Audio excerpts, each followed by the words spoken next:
Hey,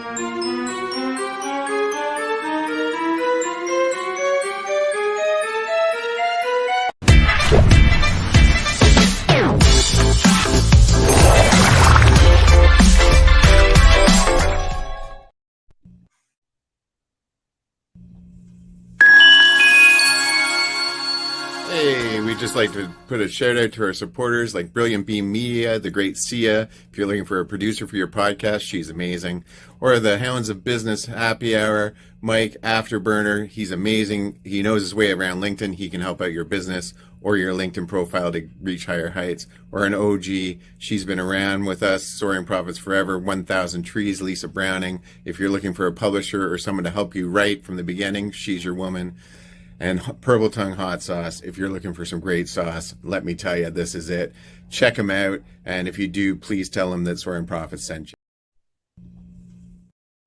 And we are live. Soaring Profits Thursday Night Live, where we talk the talk with great and wonderful people changing the world. And today is basically the reason we started Soaring Profits. The great Chris is here joining us. He suffered a tragedy where he unfortunately was at the Highland Park parade shooting. In fact, he was one of the organizers of the parade, and during the time of the parade, he was very helpful to help people to deal with that tragedy. From tragedy, which is the stories that we love to tell, he dealt with mental health and some other things that he's going to talk about, but then he formed Walking Tall, which I've been talking about on the podcast a lot because I'm a big fan of it. I'm a big fan of anything that promotes mental health. And this man over here with two other colleagues of his is working to raise money, to talk, get it in the limelight, all about mental health. And I am just so happy you're on the show, Chris. Chris, why don't you tell us a little bit about the journey from the tragedy that you had to be a part of to the success that you're having right now with Walking Tall?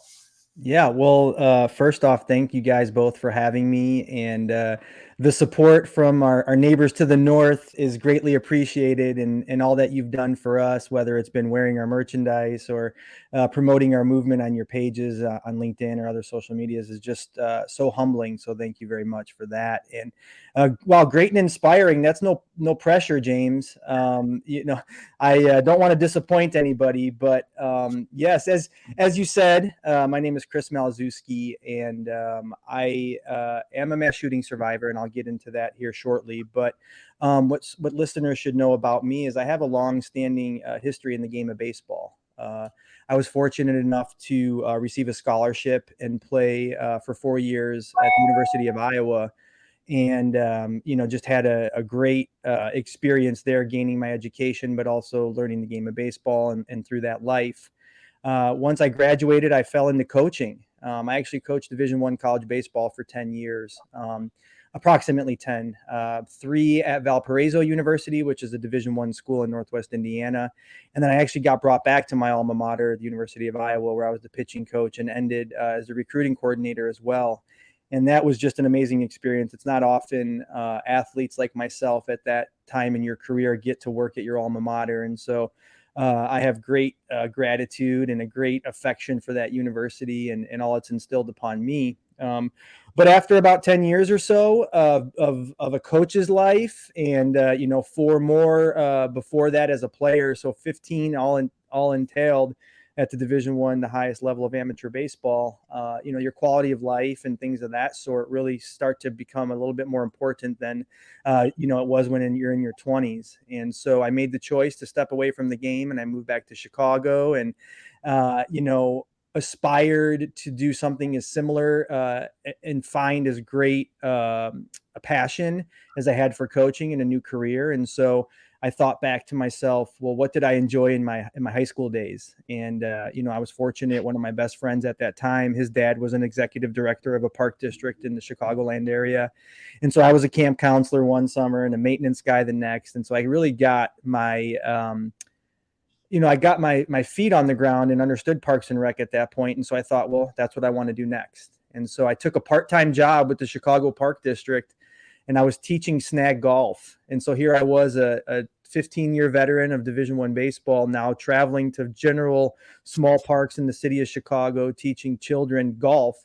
And, we haven't yet had the privilege of playing together, guys, but I suck.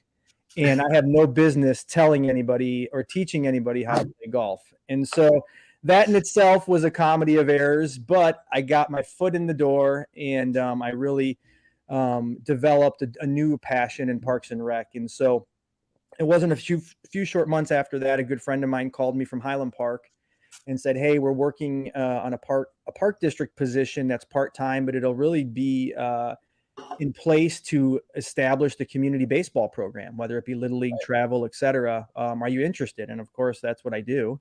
And so I'm like, yeah, I'm in. And so I took a part-time job with the Park District of Highland Park in April of 2014. By August of 2014, I was full-time, and 7 promotions later, in about 7 years, I'm now one of the directors of recreation for the Park District. And part of my responsibilities for the last 5 or 6 years has been to be the co-chair of the Highland Park, Illinois Independence Day Parade with our counterparts to the city. So we're different governmental agencies. So the city of Highland Park and the Park District are 2 different. So I co-chair the parade for the last 5 or 6 years. James, as you said, I organize, I book all the talent, the bands, all the floats, etc. Really is my doing, and then the city manages their various parts. So as you said, unfortunately, in 2022, we did experience a mass shooting, and it was the first parade since COVID. So the community hadn't experienced a 4th of July parade in the previous 2 years. And so you could just imagine the joy and the excitement in the community, and people will line their blankets up, the morning of or the night before to get the best spots. And, I usually get into town that day at about 6 o'clock, and that day was no different. I was the first one traditionally on site, and it's always a beautiful morning, quiet, peaceful, and you just get excited as the day goes, as people start to arrive and the floats come and all the kids are dressed in face paint and what have you. And so this day was like no other. We kicked off the parade at 10 o'clock as always. And I was flying around by the seat of my pants, sprinting up and down streets, making sure the floats were in order and that everybody knew where to go and that safety was of top priority.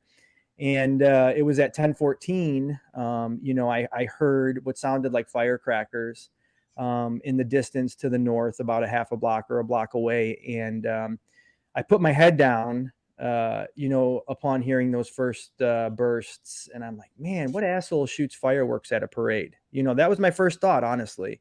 Right. And then I thought, well, the color guard, because of where I heard the sound from, would have been about in that area of the parade route. I said, well, the color guard never shoots blanks, so I'm not going to hear that. And then I heard it again, and I knew immediately. And that's not to say I didn't know in the first onset of what was going on, but you don't want to believe it. You're just in immediate shock, and you freeze almost. And so after the second rounds were fired, a coworker of mine was about 10 feet to my right, and they were screaming, "What do we do? What do we do? What do we do?" And I essentially said, "Stay calm and let's start pushing everybody south." So I had 35 staff members that day working. And so I organized 2 of my lead coworkers to push everybody south that was waiting to enter the parade route, making sure all the kids were getting off the floats and fleeing and going as fast as they could far south, not knowing what we were sending people into. Because as you know, and could imagine in those experiences, when there's chaos running about, you just don't know who's who and who has what. And so you're pushing people away from something, but you could really be pushing them towards something in that matter as well. Right. Unfortunately, that wasn't the case. So I stayed put where I was. And as people were starting to flee off the parade route, I was really starting to become inundated as people were starting to come to me asking where their children were, asking where their loved ones were so-and-so in the parade. And I really had to work to stay as calm as I could and help people, try to find their loved ones and essentially express to them what we had done. So it was about a half hour of sprinting about, helping people who were hurt, making sure that folks were moving to safety. And from there, it was the first time I encountered an officer. He was pulling into the train station where I was. And I approached him with my hands up. And I, basically introduced myself as Chris, the co-chair of the parade. I informed him I was pushing everybody south. And, was that the right direction? Because I was concerned I was sending people into a firing line. And as I was speaking to him, he was reaching in the back of his squad car loading shotguns. And, I don't want to get too much into guns, but that's a foreign sound to me. Hearing somebody literally load shotguns as you're having a non-calm conversation is jarring in itself. And so that officer then informed me that they didn't believe any threat was to the south, and he began to sprint up north at that point to really try to find out what was going on. And so from there, after the half hour, we reconnected with a few coworkers to really organize ourselves to understand where everybody was and making sure that everybody was safe. Fortunately for us at the Park District, we didn't have any individuals that we were responsible for that day from an employment perspective physically hurt. So that was comforting at that point when we understood that. But as we started to understand what was going on in town and where some of our employees were, we realized that there was a lot more to do that day, aside from fleeing and getting out of there safely. And so we moved to one of our other facilities at that point. There was about 15 patrons sheltering in place. Several of them wanted to leave to go to their home to meet their loved ones. And so I volunteered to drive them either to their car in the parking lot or to their homes if need be. So I was essentially playing taxi for a short while. And after all of those individuals were safe and sound, we got relocated from that facility to what I'll call Emergency Central. It was the Aqua Park, the fire station, and Highland Park share the parking lot. And so that's where all the EMS vehicles were arriving. Because at that point, within every 10 miles, every town, every village sent a fire engine, a police car, an ambulance. So now you can imagine I'm in an Aqua Park parking lot that we share with a fire station. And it's like an army. We have 50 ambulances, 50 squad cars, 50 fire trucks. And now here come the FBI. And so the FBI started to arrive in some armored vehicles. And it was at about that point that I had approached and started to work with them because we had 13 staff members sheltering in place in strangers' homes. And so throughout that morning for about 3 hours, I was just checking in on them constantly as I was devising a plan with law enforcement to go and safely rescue my staff.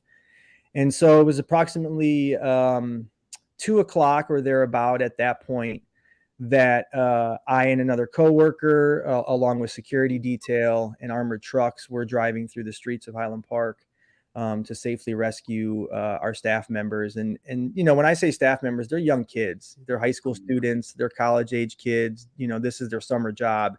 They're not adults or seasoned professionals like the two of you, right? And so so after that, and all of our staff was safe and secure, and we felt good about that, I came to realize and was told that there was still about 80 people or so on our public beach. So if you don't know where Highland Park is, we're a North Shore suburb of Chicago, and we have a lakefront. So Lake Michigan is we're right up that. We have a lakeshore beach, and so we had about 80 people still at about 3 or 3:30 on the beach, barbecuing and drinking their 4th of July beer and swimming in the lake. And obviously that was not safe because as all this was going on, the killer was still on the loose. And so I then worked and volunteered to go to the beach to vacate it and lock it up safely. And so with security detail, once again, we drive down to the beach, and no different than I approached that officer with my hands up, I did the same on the beach just to let folks know I was safe.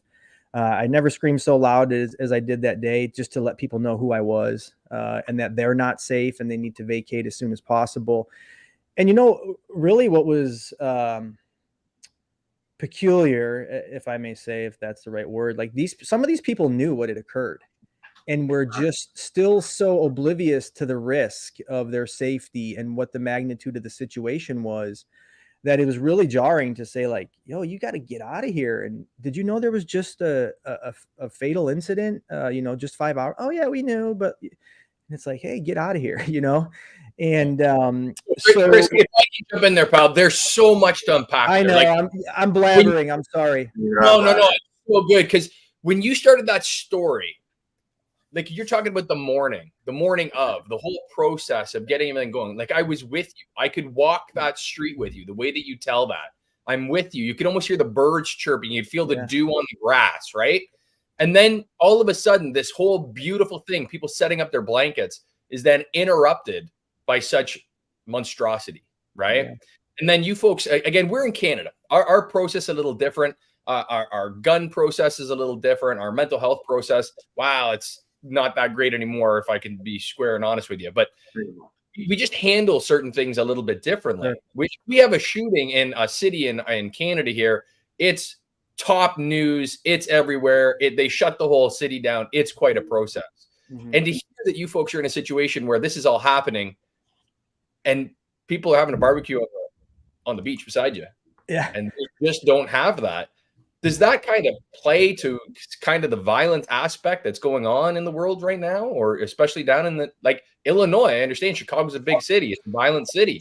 Is that something to just, kind of touch on? Do you mean the, how do I say this?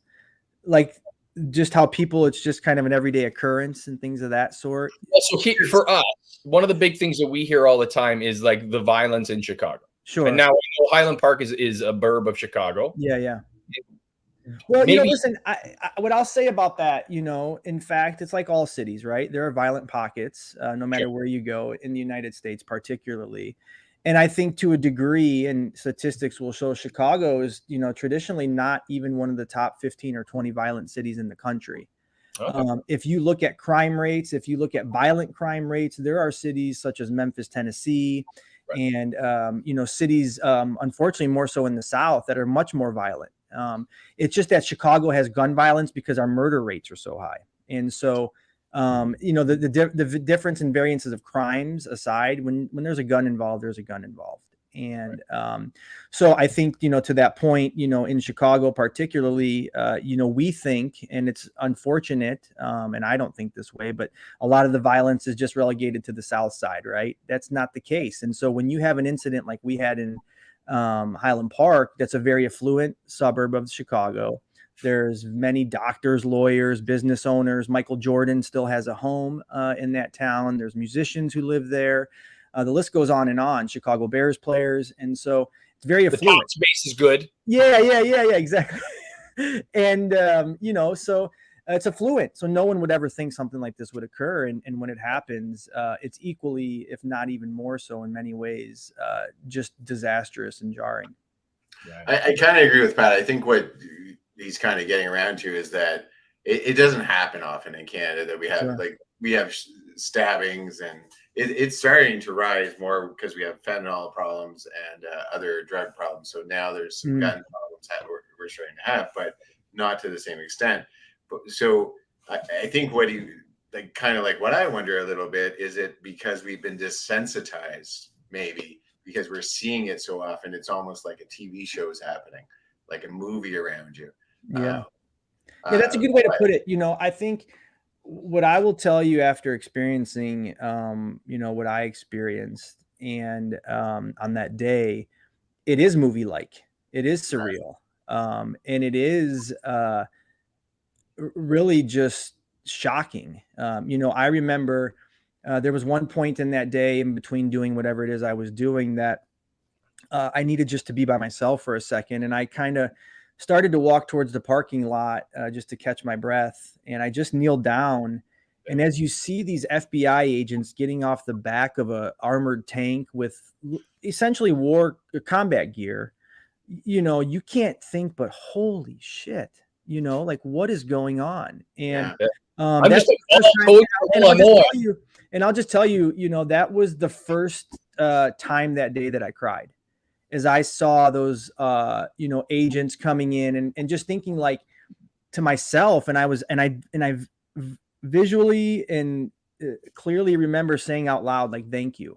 you know, and these guys couldn't hear me. These ladies couldn't hear me. Just to think you're coming into our community after a tragedy just occurred 30 minutes ago, and now you're risking your life for us. You know, that was pretty surreal, if you will. And you know, it's easy to become desensitized to these things, James. I think they're glorified in our entertainment. They're glorified in our video games, you know, and I don't mean mass shootings, but just violent acts as a whole.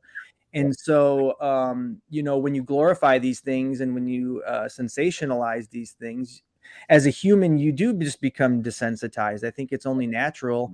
And I'm learning these desensitization skills through therapy, right? Like I have to re-desensitize myself to various areas in Highland Park and various triggers that I have. And so you become desensitized. It's unfortunate. It's not fair. And, you know, that's essentially not why we started Walking Tall, because we're not a mass shooting outfit. We're not a gun control advocacy group. We're a mental health focused team. And we want to prove that vulnerability is strength. I think that's so important. So obviously, and I'm not trying to make light of it or anything, but I've been through stressful situations. Like I've done a lot of behavior work with children and stuff like that. Sure. And sometimes there's panic situations where your mind just reacts. And you are just literally solving the problems. And then at night, when you lay your head down, that's when the flashes start coming and they hit your heart. So how do you deal with it? Like, so so what I'm talking about is a minor thing. What you went through is times 100 to what I'm talking about. So what do you do in that case? What do you do? Like, we have a few people in the audience who have said they've suffered from. We have a few. All right. Yeah, there's one or two that have. All right, good. Yeah. Welcome, everybody. I see you. Hi, Sia. Hi, Catherine. Yeah, we have a couple. All right.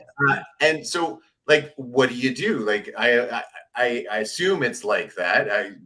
I have not experienced anything other than that. But you see flashes and you remember things, and you're like, I know for me, there were times when I was like, oh man, I shouldn't have done that. I should have done that differently. Mm-hmm. This is, you know, and you start blaming yourself for things. So what kind of experience was it afterwards? After the dust settled, you're calm, and the flashes start happening. Yeah. Well, first, if I may, you know, James, I want to just say to you, you know, that what I just heard from you, and I'm not trying to call you out, is part of the problem with how we have the conversation about mental health. And what I mean by that is you just trivialized your experience in lieu of mine. And that's not fair to you. And I mean that sincerely, because the worst thing you experienced is the worst thing for you. And the worst thing I've experienced is the worst thing for me. And I will tell you, there are people who were there the same day as I, who are living life happy as a clam, right? And you may have thought, well, I was just working with some kids having panic attacks, and you may now have PTSD, or you may now be triggered by children. And so I want to encourage anybody listening, please don't trivialize your own experiences in lieu of others, because your experience matters to you most. And while you may have empathy and sympathy and compassion for me or any other mass shooting survivors or folks with physical illnesses, what you're experiencing is important just to you. And so I want to encourage you and all of our listeners to not trivialize what you're going through at any point in your life. So Chris, that's a great point. How do you manage that though? So again, James is one of the most empathetic guys I've ever met in my entire life. He's one of those dudes that can literally put himself in that other person's scenario so deep and so compassionate. And that's why I love him. Right.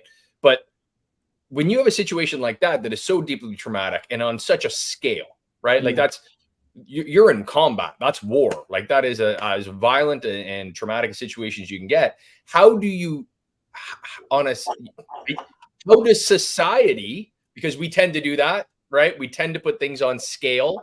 How does society take, you know, a 1 or a 2 on a level and compartmentalize that and treat it? That's what I'm trying to get to, the treating of it.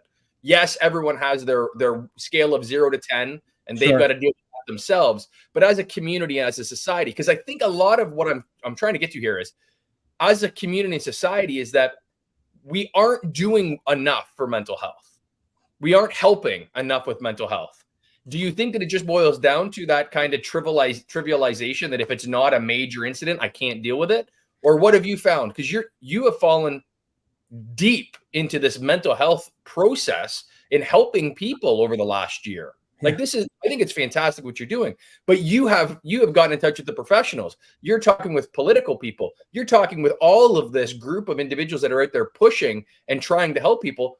What are you hearing to solve these problems? Yeah. Well, the thing I will say about mental health may be different than physical ailments or things of that nature, of which there's science behind, and not, believe me, there's science behind mental health and brain chemistry and all of these things. But I think, as a society, we could do better to lift each other up, and we can do better to not compare ourselves to others or compare others to us. We can be much better listeners and much better friends and much more kind as a society. It wasn't just as recently as the 1970s or 1980s where a young child who would be diagnosed today with autism was literally chained to radiators in mental institutions. That's 30 years ago, and that's not that long ago. And James has done great coming out of those places. but no, you're right, Chris. I've worked with people in the aftermath of that, because they went from institutions where they were cattle prodded. Yeah. They did like electrotherapy. They did all sorts of things, even for people who had mental health. Yeah. That had now think about this, right? And you think about as a nation in America here, right, having slavery as we did, and the rate at which that set back certain populations, right? Yeah. And think about when that ended. Okay, Mm-hmm. Slavery ended, in the 60s or whenever it did.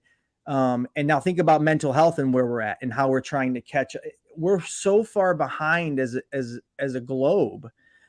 Because of the stigmas that were in place long before anybody was willing to speak out about what they were experiencing. And so you were just thought to be crazy. I mean, literally that was it. And think about, the old crazy Uncle Bob that came home from Vietnam that, no one ever really understood what he was going through. Mm-hmm. And he never wanted to talk about it. Right. And I'm trying to be funny in a sense, but it's not.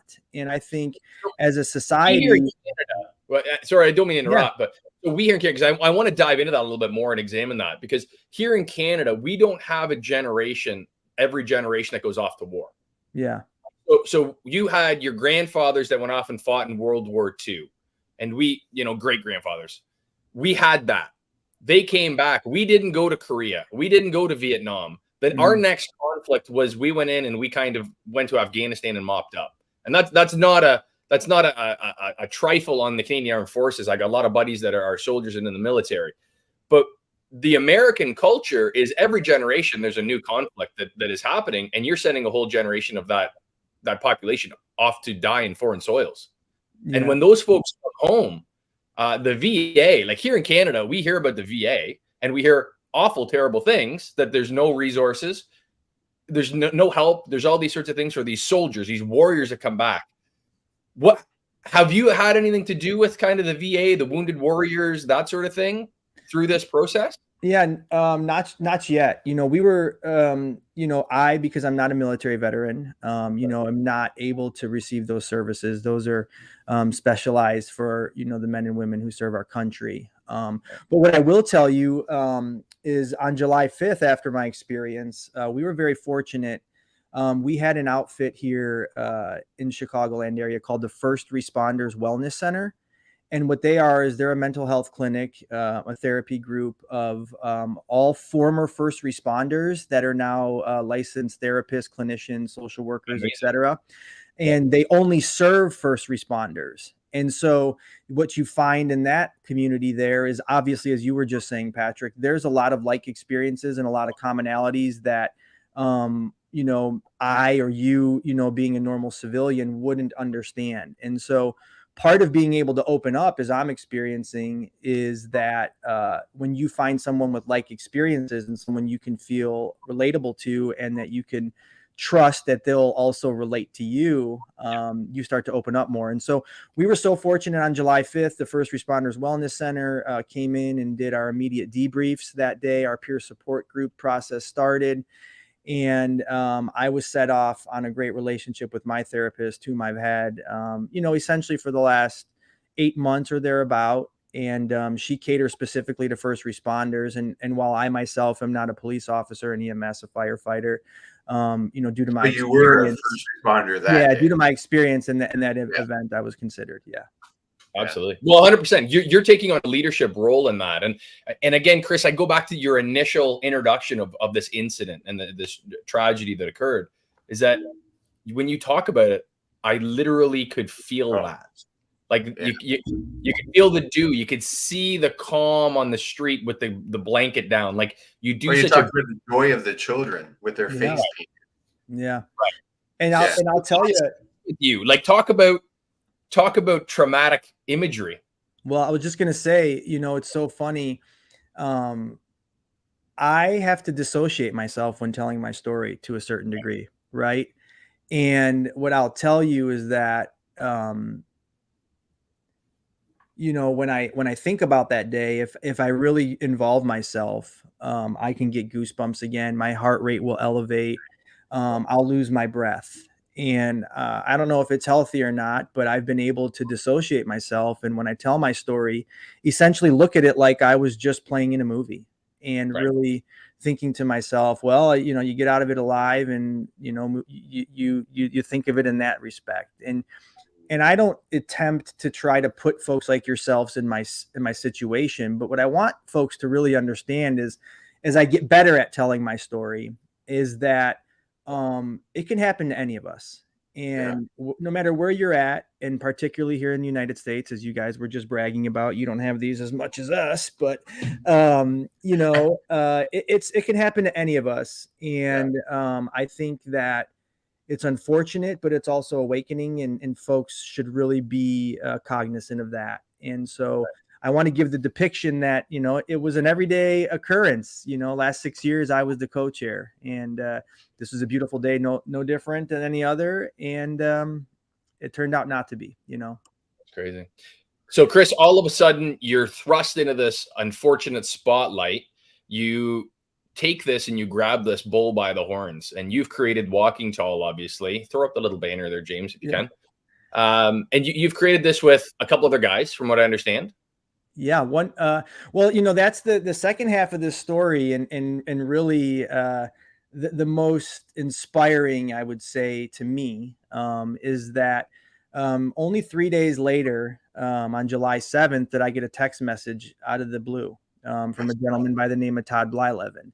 And part of my story, as I tell it, is about baseball. And obviously, I had a longstanding history in the game, as I explained. And Todd himself has a longstanding history in the game. He was a professional player, made it to AAA, was a professional scout after he got done playing. And he's also the son of a Major League Baseball Hall of Famer. And so his father, Bert Blylevin, is one of the all-time greatest pitchers in the history of the game. And baseball, while it's a global game and America's pastime, it's a small community when you get into certain levels of the game. And so, unbeknownst to me, we had a mutual friend, and my mutual friend is an executive director of the American Baseball Coaches Association, has his own podcast, and interviewed Todd about a year earlier about his experience of being in the mass shooting in Las Vegas. And so sadly, Todd Blylevin, who I call now my brother, was a victim of the worst mass shooting on record in United States history on October 1st, 2017 in Las Vegas. A killer opened fire and killed 58 folks, unfortunately, and wounded nearly 900 more. And very similar to me, but James, as you talk about comparing stories, I'm guilty of that at times too. And if anybody were to hear Todd's story, and I'll leave it for him to tell, I consider him to be a great hero, and I just consider myself to have done what I should have, and there again, Todd was on site in Las Vegas for approximately 8 hours, saving countless lives, unfortunately losing some in his arms. And like myself, we both now have PTSD. And so on July 7th, out of the blue, I get a text message from Todd, and it's essentially him introducing himself and why he's reaching out to me, and a little bit about his experience. And pretty much there hasn't been a day since, unless he's really busy preparing for his TED Talk coming up on Saturday, that we haven't talked. And so, and really, to be fair, we were just buddies, for about 8 months or so. And then in January of this year, I'll never forget, January 16th, I send him a text like, "Hey man, have you ever thought about doing good from these experiences?" And his response was, "Yeah, all the time. What do you got?" And so we literally got on a call that night and started just to really form various concepts, various things of which we think we could bring good to the world through to our experiences. And it initially started with us just going to baseball teams and sharing our story and just telling young athletes about the opportunity they have through the game of baseball to build bonds, build resiliency, develop skill sets, of which Todd and I exuded on our unfortunate experiences. And so, and then also encourage them to be better people through that, right? Because I think all young athletes can hear some inspirational story, particularly college athletes on scholarship and things of that nature. So that was where we started. And as I imagine, sorry, cutting you off like that. No, I know I could talk a lot. I imagine in that realm, like I've been in the sport realm myself, not as much as Pat, but there's the masculinity. It's on a level higher because you're competing. You want to be better. So at no point will you let a crack show or that you had a terrible day that day. So you guys talking to them as men, as like guys who have seen things, guys who that are masculine, come in and go, no, we need to talk about this. Yeah. If you guys are hurting today, you need to talk about it. And I think that's the most important message of all. Like for me, it was hard for me to start talking about, my depression and things that I've gone through in life. And I think that's one of the best things I love about Walking Tall is that you're out there telling your story and going, yeah, you know what? I look like I'm okay, but I'm not. I'm still every day. I'm going to the counselor. I'm talking to my friend, and we're working through these things. And I do that too. I have a counselor too, and I think we need to have that discussion more. Just like you said, that is a big part of ending the stigma. Is just talking like it's Tuesday. Like I'll say to Pat all the time, yeah, I went to the counselor today. It was great. Yeah, we talked about this. Yeah. And I don't make it a thing anymore. Whereas before I would be hush hush about it. I wouldn't tell anyone I was seeing a counselor because I was afraid someone would find out and think I was less of a person. And it's not that way. Like, are you finding that now when you talk to people? Like, I think that's part of the stigma, especially with men. Sure. Well, what I'll say to that, it's a great question because, particularly as you said, competitive men, really have a harder time expressing their feelings and, being vulnerable, right? Because there is a stigma, unfortunately. And what we are aspiring to do is to break that stigma. And what we are saying is that vulnerability, in fact, is strength, and that by expressing how you're feeling that day and being open with your emotions and what you're feeling mentally and what you've experienced, traumatically or what have you, you're going to not only help others, as cliche as it sounds, we say, sharing your story could be somebody's survival guide. But, a little dirty secret about what we're doing with Walking Tall is that it's just as much therapeutic for us. And what I'll say is that, as much as I'm able now through Walking Tall to have a conversation, as much as it's not on social media, but through podcasts and things like this about mental health, it's healing to me because I can be myself. I could share my rawest emotions. I can tell folks exactly how I'm feeling. And, in that vein, what I'll tell you guys, I had a panic attack this morning. And, with that came a crazy day of ups and downs and, my body chemistry being off and all those things. But what we're aspiring to do is to show folks they're not alone and that it's okay to talk about these things. No different. And I made a funny, I don't want to call it funny, but I'm very active on LinkedIn, as you guys know. And I think yesterday or the day before I made a comment that, here I am, a PTSD sufferer with anxiety and insomnia. And if I had cancer, there'd probably be a GoFundMe started for me. And, right. And now what I'm experiencing is people literally not saying hello to me in the hallway, or not returning emails, or not returning calls, or really wondering like, hey, can I trust this guy, or is he going to snap? Or, you see it in people's faces. And that's got to stop, and that has to stop. And that's really why we started Walking Tall. And so that's what we started with, was our podcast, to really make ourselves vulnerable and share our stories, and give people permission to do so as well. And through that, what we found and what we're finding is that organically, whether it's a stranger or people I've known for my entire life, when I really tell them my rawest emotions and really my experience of being in a mass shooting, the response you get and the stories you hear back are miraculous.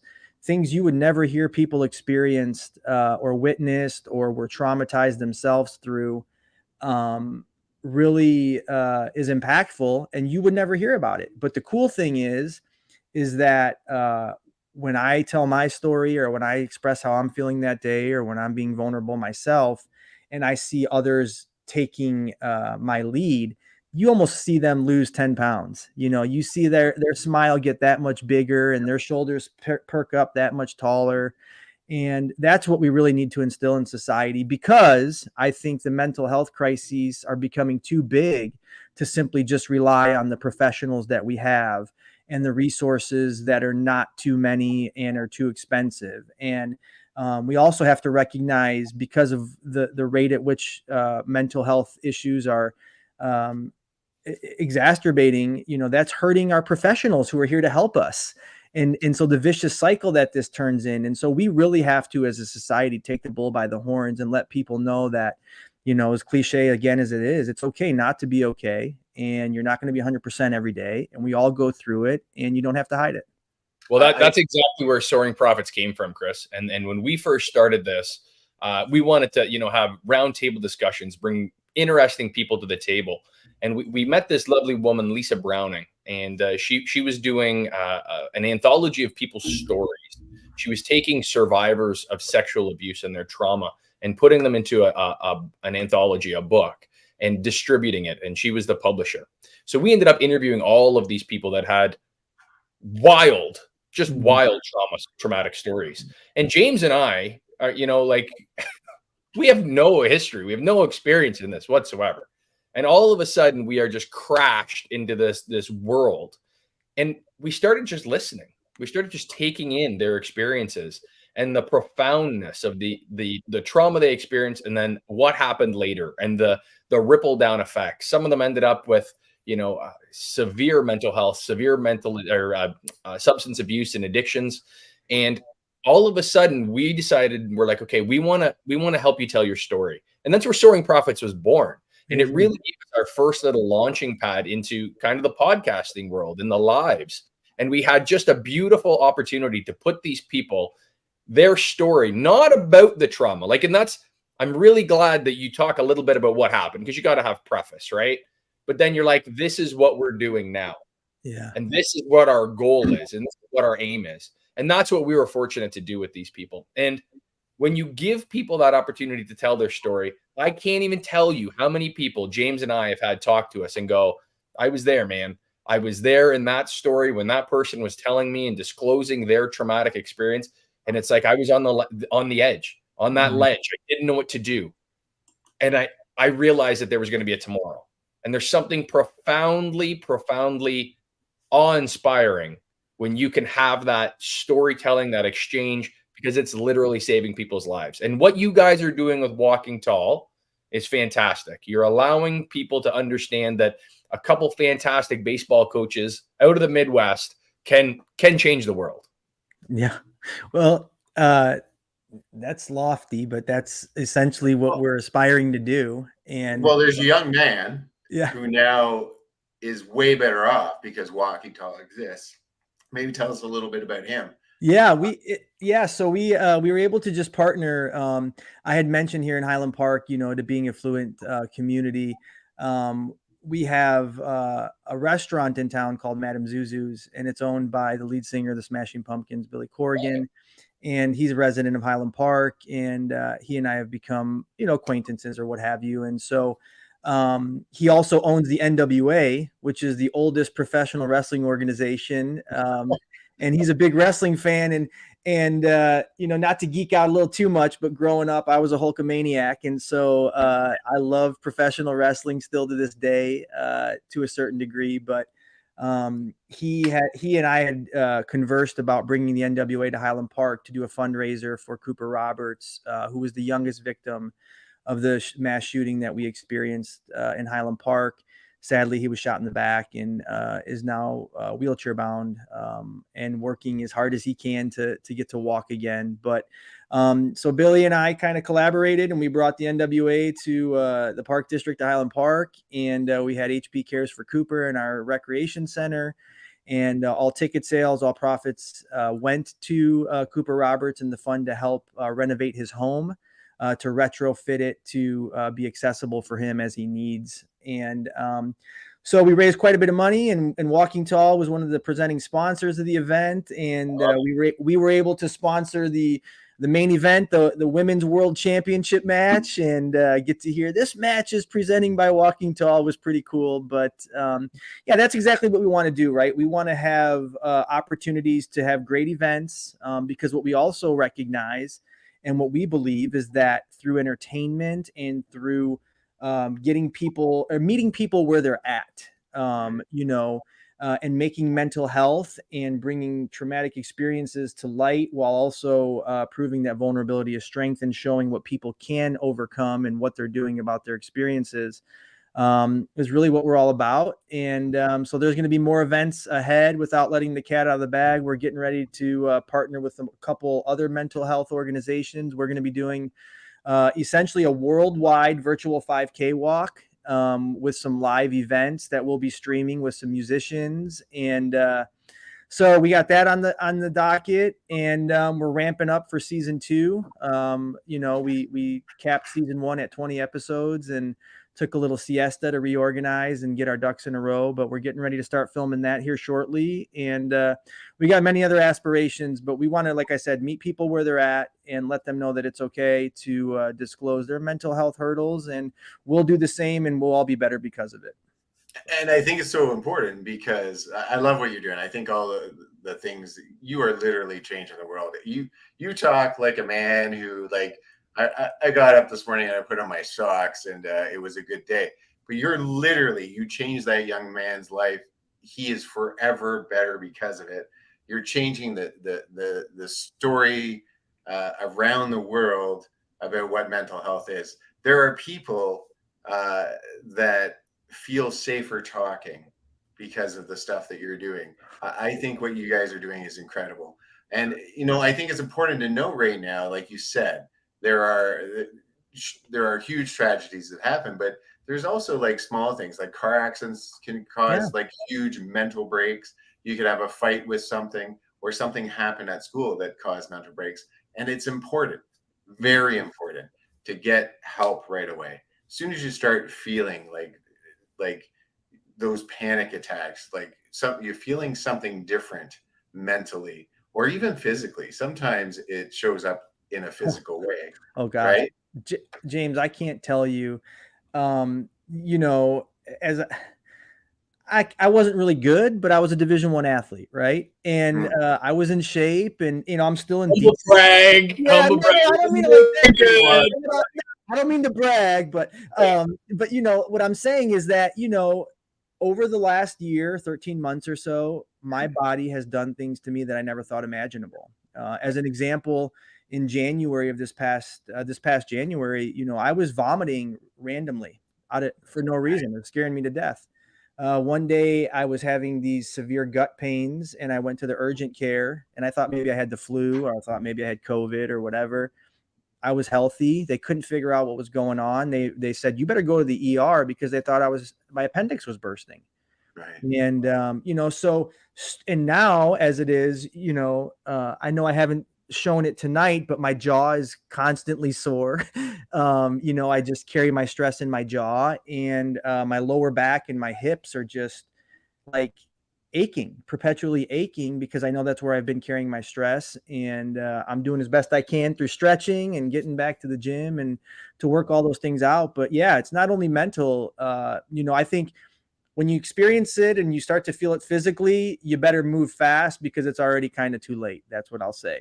And when it manifests in your body, it's unfortunate. And I'm overcoming it as we speak, but it's not easy, Yeah, no, it is definitely tough when like, first of all, when it happens to your body, definitely go to the doctor, make sure that it's not something else more serious. Of course. But yeah, no, it could be a mental health. And it's unfortunate because I have had situations where I've taken clients to the emerge because they've been vomiting or something's been happening. And they're like, nothing's wrong with them, go home. Yeah. There should be a next step. Like you said, in Canada, very much so, where I'm from in Ontario. I don't know the rest of Canada because I don't live there. Maybe some other people do know. We have a Band-Aid mental health society. Yeah. So what happens is you come in to emerge, you're having a panic attack, you're upset, maybe you want to kill yourself. There's a 24-hour period that they watch you, and they bring you into a room that you're safe, and maybe a doctor sees you, not necessarily a psychologist. And if at the end of that, you can say, you know what, I'm good now, even though you're not. Clearly, you're not. Mm-hmm. At no point could you be good after having an attack like that or saying you're going to kill yourself. They will hand you some pamphlets and go, you should probably get some more counseling. But there's the door. Have a nice day. And it's a terrible way to react to mental health. Oh, God. Are you finding that's the same kind of thing in the States, Yeah. or how does it work in the States for like those? Similarly, right? Think about it, and it's not anything but real. I'm not trying to say woe is me, but what I'm saying is I had that exact experience, right? The week after the event, the 2 or 3 weeks after the shooting, we had every resource at our disposal. The American Red Cross, we had therapy ponies and pigs and dogs, you name it. I didn't even know there was that many therapy animals, right? But there's a ton, like therapy pigs, like seriously, therapy pigs. Yeah, it was crazy. But eventually that stuff goes away, right? Yeah. And I, like everybody else, like you were just explaining, James, is left to fend for myself. And let me tell you, when you have PTSD as I do, or depression as I may, or anxiety as I do, or others do, when you ask somebody to just add to their plate, now you got to find a therapist. Now you got to figure out if you got insurance to pay for this. And now you got to take off work, or it's terrible. It's worse, you have to tell work. Yeah. I have to take off work so I can go get mental health, and they look at you with, what's wrong? Think about the stress that provides. And so, and it's not uncommon, and I understand why people just neglect it. They're like, it's just another thing that I have to add to my plate that I don't want to deal with, and it's easier to avoid. And that's what I went through, for the first 10 or so months of my experience, because I was so worried about helping others that I, never worried about myself until I really had to. And that's where I got. But with Walking Tall, it's just been, a great outlet for me, for Todd. We have a doctor on our team as well, Dr. Vanetta LaRosa. She's a doctor of psychology out of New York, and she really brings the medical credibility. She's a BCBA. I mean, she has every accolade under the sun. I couldn't even tell you how many degrees she has. And so she's just so amazing and inspiring herself, but she's also empathetic and as vulnerable as anybody else we would want to surround ourselves with. So I have great support system, getting to meet folks like you and all the other great individuals I've met through LinkedIn and the Hounds of Business, and the list goes on. It's just been a really great resource. And then obviously, my friends and family have really been by my side the whole step of the way. And I couldn't. That was my next question. Like, what does your support network look like? How do you go home after this and you walk in the door and you're like, holy, what a day. And you look at your father, you look at your mother, you look at your girlfriend, your wife, your children. What does that look like? Well, what I'll say, the hardest thing for me, and really why Todd's presence in my life has been such a blessing, is that you don't want to bring that burden to people you really care about, right? Like, I don't want to go to my mom and say, yo, mom, like, here's what I saw, or here's what I heard, or here's what I witnessed, or here's what I'm feeling, right? because you don't want ultimately people to worry about you. You know, you don't want people ultimately to, and you recognize people have their own issues and you don't want to bring yours to others as well. And so that's also why Walking Tall has been a great resource for others, because we aspire and we've been successful in putting people with like experiences together. And so, you know, we're not just mass trauma, violent shooting related. We've had a young man who had a brain aneurysm and nearly died on the football field at 15, then tried to commit suicide 6 times and just graduated college. And now he's, you know, going to PT school, and he's a mental health advocate, right? And we're able to put another TBI survivor in contact with him. And now they're making their own headway and resources and things of that sort. And so it's just been so fun to be able to meet like-minded people that understand what you're experiencing, because they've experiencing something similar.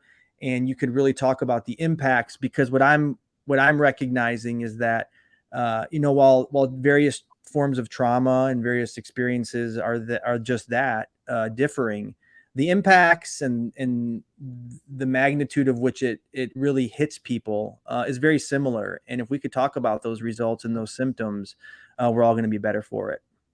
So if someone is watching right now and they're suffering from PTSD or a mental break, or maybe they just need some extra support, someone to talk to, is Walking Tall an organization they should contact? Or well, the first thing I want to just say is if anybody is feeling as if they're going to self-harm or they have no reason to exist, I want to say pick up the phone and call 988. In the United States, we have what I call the 911 for our brain. It's 988, and it's our suicide hotline. And so I want to just make sure that resource above all else is made known to others. But as it relates to us, you know, we are not a medical outfit. You know, we are more so a resource. We are more so aspiring to do good in the world. We certainly have other aspirations, but we do have on our website a wealth of resources. Can you use the website? It's all right, Chris. That's okay. I thought you were asking me. I reached for my mouse. I was like, I don't think I could do that. But yeah, on our website, we have a wealth of resources, just an insane amount of hotlines that folks can reach out to for all various sorts of communities. We're welcoming of all people, of course, and we want to be a resource for everybody. But also on our site, we just put out our video, if you will, our 8-minute intro, how the Walking Tall movement began. We have some other resources. And then, as you kind of said, we are selling some merchandise to help fund our efforts, you know, to keep going forward. And right there, you know, Todd, you know, being 6 or 7 years into his experience and his journey has been so beautiful. He is now becoming just an amazing poet. And he's whipping these things up like in the middle of his sleep. And this is our Walking Tall poem. So if anybody gets a chance, check it out. It's beautiful. It really is. It really grasps the nature of really who we aspire to be for others and for ourselves. So we have a question that is related. There is one young lady who was wondering if Walking Tall movement hires. Oh, hi, Ilya. Yeah, listen. We don't get paid right now, so we'll hire anybody work for free. But listen, I want to just say I had an amazing conversation with her. She's a young lady out of Akron, Ohio. And I want to just bring recognition. She created just an amazing mental health journal as she was navigating her journey.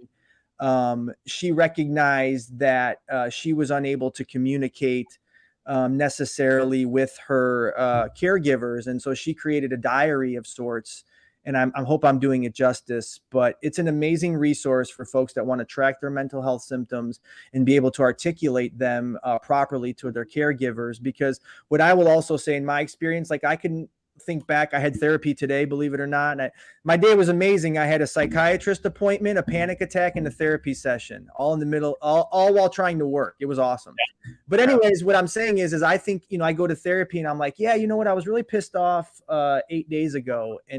And she'll say about what? And I'm like, I can't tell you, you know. So with a resource like a journal, and there it is, chartum.org. So check it out if you really want to track your stuff. But I'm just meeting a great amount of people with a lot of great tools to help better the mental health of all of us. And that's really what we want to be. We want to be a catch-all, and we want to welcome collaborations, and we want to inspire people to be vulnerable and to walk tall. Yeah. Charting yourself is so Well, important. so Like, that's obviously what you got, like not linked, I think. Charting your stuff is so important. So like I haven't seen Alia's stuff, but that's how I got through a lot of my stuff. Yeah, like I had an eating disorder where I was eating too much, and I had a great depression, and I had to like write down when it was happening, what was triggering it, why was it happening, what was I thinking when it was happening. Yes. And charting it down, like, not only did it provide me something to talk to my therapist about and go, okay, this is what's happening, so she could open that window for me, but it also was like, oh my God, like that's why. Yeah. Think about that. The relief was unbelievable. Yeah. Like, you know, like I like gummy candy. So what if like I eat Sour Patch Kids and the next day I have a panic attack, and every time, you know, and I'm just trying to be funny, but I would never think to attribute it to that if not for charts and things of that sort. So we've just met so many great people who have great intentions in the world to help others get better with their mental health. And that's who we want to surround ourselves with. So get out there. So the link's on the, if you take a picture of that, it'll take you to Walking Tall. A lot of amazing merch. It's very, like, the quality of this t-shirt is pretty amazing. Like, so we have a Soaring Profits t-shirt that I kind of made, kind of with. Well, how do I get one? Nice little quick t-shirt, and I put on this t-shirt. I'm like, oh, we really cheaped out on the. See, listen, what I'll say about our merchandising, you know, for those that know me, know I'm a diehard music freak, and I absolutely love 90s grunge. I'm a child of the 90s, and I have an unhealthy obsession relationship with Pearl Jam. And so everything I've learned about merchandising, I've learned through them, because they've probably gotten, you know, 6 figures of my money worth of t-shirts and posters and stickers that I don't need. So so keep buying those shirts, James, please. Thank you. Oh, I will. Yeah, that's gonna be part of it. And the mugs. Like, I've seen Sia do the sip. Yeah, we just launched. We just put out a flag the other day in our shop for tailgating season for folks to put up at their tailgates and stuff like that. Pop that up. And I think I'm going to be waving it at the next Pearl Jam shows I'm going to. So maybe Eddie Vedder will give a walk tall, huh? Yeah, wouldn't that be great? Yeah, you never know. Eddie, if you're watching, which you know, Eddie Vedder likely watches the Soaring Profits. I heard that. I heard that. Yeah, like he does. So he might, you know, Eddie, if you have a chance, bring up Walking Tall. He'll be out there for sure. Look for the Walking Tall flag. But yeah, no, the merch is amazing. There's the Walking Tall flag there at the top. Yeah, get it. Spread the message. I just love it, Chris. I think you are amazing. I think what you're doing is incredible, and the speed at which you're growing just goes to show how many people out there think that it's valid, it's needed, and it's important. And I really do think that what you're doing is so incredible. I love it. I just think you're an incredible human. You're so nonchalant and calm, and talk like what you're doing isn't huge. It is huge. It is so important. There is not a person in this world that's not touched by mental health and suffering from it. And every time you can talk about how it's normal, that it's okay, and like you said, if I can say to my boss, you know what, I'm having a panic attack, I really need to take some space, that would be huge. Yeah. Could you imagine that? And him not freak out about it or get upset about it. Yeah. Like, that would be great if that is someplace we can get. And I think you're going to be a major part of that. I love it. Well, I hope. Thank you. Yeah. Well, folks, obviously, Chris, thank you so much for joining us tonight. While you guys had your phone out there with the Walking Tall QR code, I want you to also jump in there and like, subscribe, and share the Walking Tall channel. The more we can get these guys some traction, whether it's through LinkedIn, all of the platforms, these guys are out there and they're putting out some great content. You saw when I was scrolling through the website, they're doing interviews. These people every day are talking about this stuff. So if this affects you, as it does all of us, like, subscribe, and share. Now, while you're doing that, you can like and subscribe and share to us as well, because a big piece of what we try to do is getting stories like this. We love getting, these amazing people that get out there and enjoy life after trauma, after whatever happens, starting businesses, growing something, but what's next, and building and moving forward.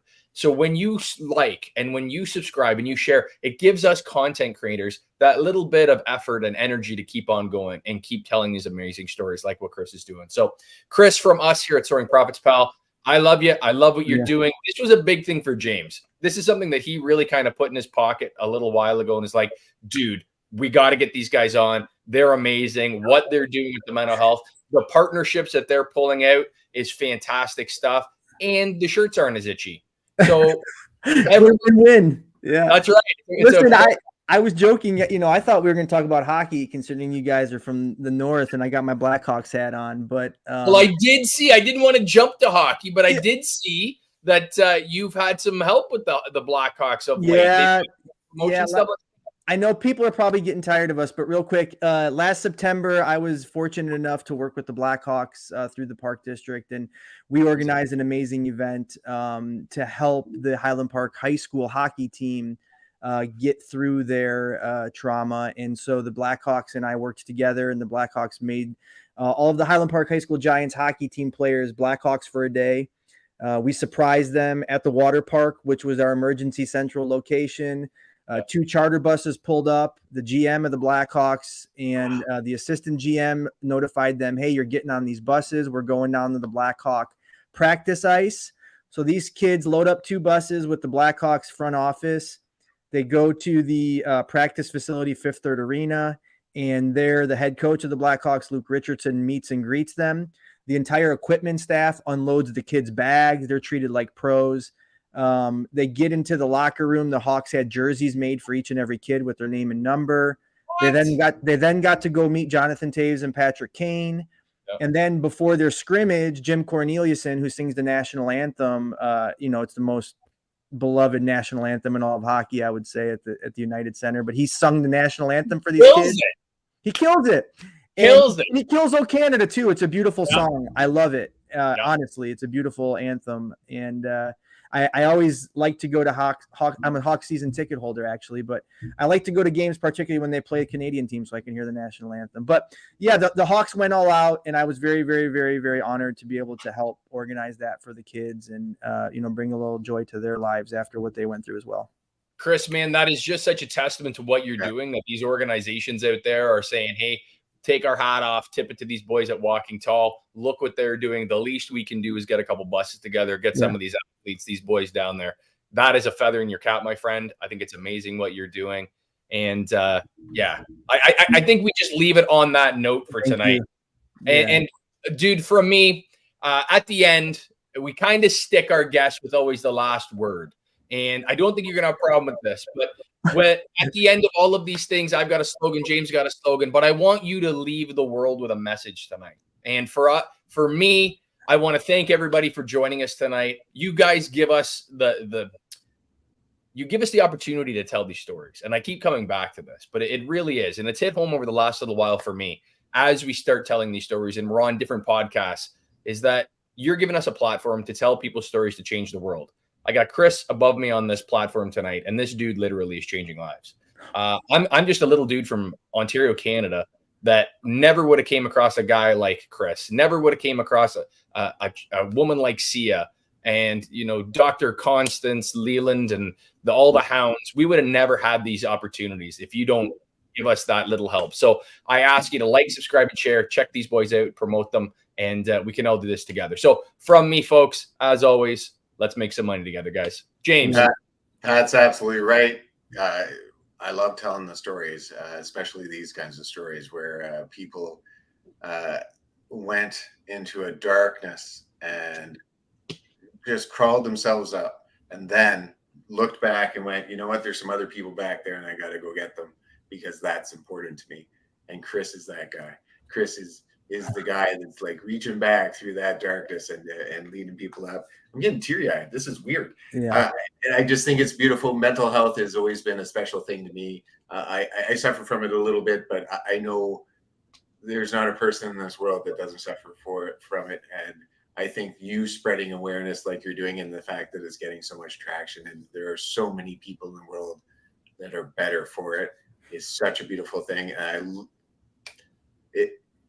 I'm sorry for what you went through, but what you've created from it is one of the most beautiful things in this world right now. And I just love what you're doing. Next week, it's going to be Brian Segray. He's a performance coach for your brain. He's going to talk about, he talks about creativity, motivation, mental health, personal branding. Great guy. You're going to enjoy him. It'll be a lovely conversation. Thank you so much for watching. Today we got to be on the great Dr. Constance show. All of these wonderful podcasters have lifted us up and really have helped us out. And I think you're all lovely. Mike Afterburner, who we nicknamed Afterburner, of the Hounds, Sia, Raquel, and Lisa Browning. We had some people ask about Lisa Browning. They want to tell their stories. Chris, if you ever want to tell your story, Lisa Browning is just a beautiful woman out of Guelph, Ontario. 1,000 Trees is what you look up, and she will help you write it. She will help you publish it. She'll help you sell it. And her heart is one of the biggest hearts I've ever seen. And she's been so great for Soaring Profits, and I love her. Anyway, profiteers out there, let's heal our minds, bodies, and souls together. Love it.